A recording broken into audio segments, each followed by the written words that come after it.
La délivrance est une guérison spirituelle. C'est-à-dire que tu ne peux pas délivrer un esprit si le Seigneur n'a pas mis ce don en toi. Être délivré, c'est une guérison spirituelle. C'est un miracle. Et du coup, vous allez voir que dans le vie de gens, quand il y a un esprit qui opère, ça ne lâche pas. Vous rentrez dans des familles, vous allez voir, ils ont tous un esprit de suicide. Vous rentrez dans la famille, vous allez voir, ils ont tous un esprit de célibat. Vous allez rentrer dans la famille, vous allez voir, ils ont tous des problèmes au mariage. Ils ont tous des problèmes d'avoir des enfants. Ils ont tous des problèmes de progresser. Ils ont tous des problèmes. Bien aimé, il ne faut pas sous-estimer ces choses.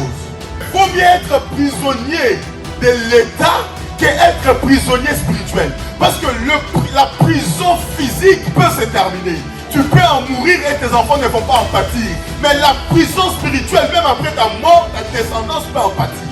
C'est pourquoi l'Église ne doit pas sous-estimer ces choses. Et le don de guérison doit être actif à l'Église. Dieu ne peut pas rester en même temps qu'avec les esprits mauvais. Je suivais un homme qui disait, les gens qui sont venus avec la délivrance ont détruit l'Église. Non, la délivrance ne peut pas détruire l'Église. L'Église ne se construit pas avec un bon français du pasteur. Tu peux mettre les là où il faut, mais si tu es une église liée, bien aimée, c'est une église liée. Je peux mettre les à la place de là à la place de les, mais si j'ai une église délivrée, j'ai une église délivrée. Parce que la chose la plus importante, la Bible dit, c'est pour la liberté que Christ nous a appelés. Et le peuple de Dieu doit vivre cette liberté.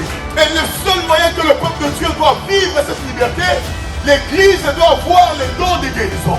Parce que les dons de guérison, c'est les dons de la délivrance en même temps. Parce que la maladie n'est pas toujours physique. La maladie, elle est aussi spirituelle. C'est-à-dire qu'une personne qui n'est pas guérie spirituellement ne peut pas aller loin. Avant de vivre la guérison charnelle, commence d'abord par vivre la guérison spirituelle. C'est pourquoi la Bible dit, on ramenait des gens possédés. Et ils étaient tous guéris.